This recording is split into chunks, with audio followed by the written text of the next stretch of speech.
On May the 23rd, 2019, Hull Minster became the venue for an evening of ACE awareness. The event included the screening of James Redford's film Resilience.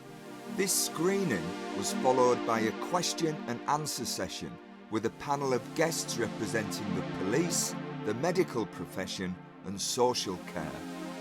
The panel also included ex-primary school teacher and now MP for Hull West and Hessle, Emma Hardy. Before the screening of the film, I asked members of the audience why they were attending this event. Okay, I work as a Senko in an inner city school in Hull, a very disadvantaged, deprived area, and we are very committed to ensuring the best outcomes for our children. So what we're hoping to learn now is how we can better support them for the future, enabling them to achieve their potential and make the most of their educational experiences. At the moment we spend a lot of time firefighting and trying to get them through a difficult day, and if this can help us more understand what they're going through, it will help us. Well, I'm an ex-teacher, and one of the reasons I left was because I felt children's emotional needs weren't being met anymore. So this really appealed to me to see that something that's going to push it forward, that's going to put that to the fore again instead of at the back. So I'm really interested to see what they've got to say. Okay, the film's called Resilience, the Biology of Stress and the Science of Hope. And people talk a lot about resilience and children developing grit and resilience, but children aren't born that way. That is something they learn through all interactions throughout their early days and throughout their life. And if they're growing up in a toxic stress environment and they don't have a buffering adult, a supportive adult who's always emotionally available for them, then their brains develop differently. And this is what the film tells us. It explains the biology of the stress and what it does to the human body, but it also gives us the science of hope and what we can do about it in our communities.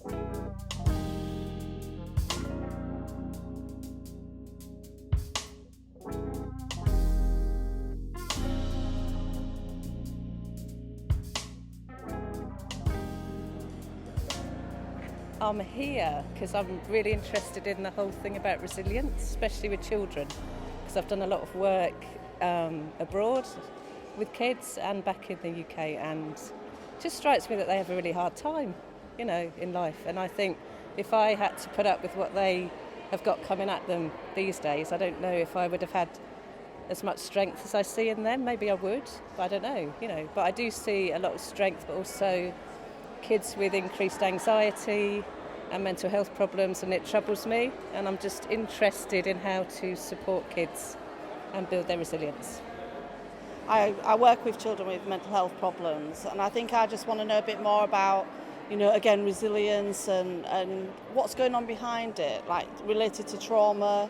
And I know that children can have trauma without even realising that they've got it in their body, and how the body connects to their mind and how they're able to express themselves. Because a lot of children I know that I work with struggle to connect to how they're feeling.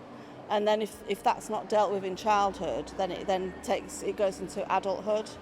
And I also work with adults as well, so I think adults carry a lot of trauma and feelings, things that they've carried with them throughout their lives, really.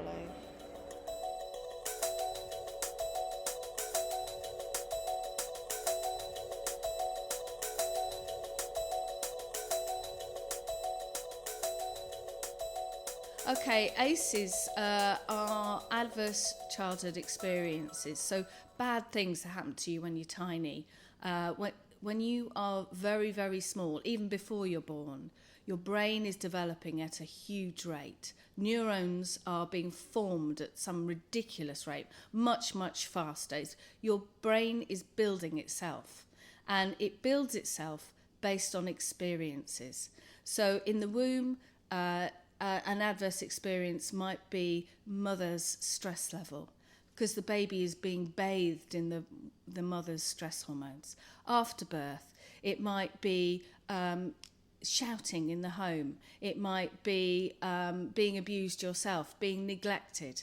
There was a study in the 90s by two guys called Robert Ander and Vincent Folletti, and they did some research and they narrowed down adverse childhood experiences, because there are many, many bad things that can happen to you, but what they narrowed it down to 10 that had a knock-on impact. What they did was they asked people what had happened to them when they were tiny, and then looked at the emotional, mental and physical impacts it had on them in later life, and they narrowed it down to 10.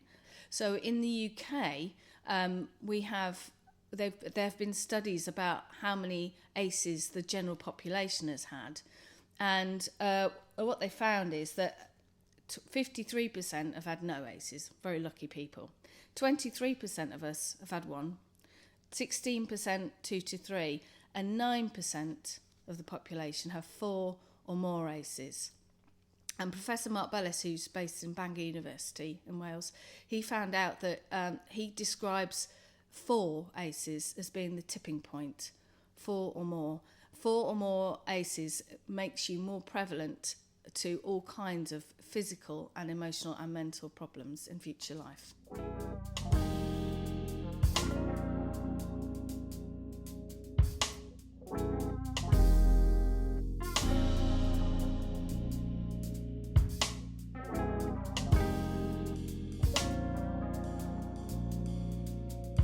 Yeah, well, what I'm aiming for is an ACE-aware Hull, to get trauma-informed policies in every place that works with people. So particularly in schools, but also in clinical surgeries, in GP surgeries, in police stations, in the courts. So if you've got a trauma-informed judge who understands the impact of early trauma on an individual, it will make an impact on their level of compassion with sentencing, for instance. I want doctors to be looking at it as well, so looking at the whole picture, so not just looking at the symptom and prescribing a pill for that, but looking at the whole family situation, the whole situation that person is embedded in. So the people I want to influence are people who are working with the general population, adults and children.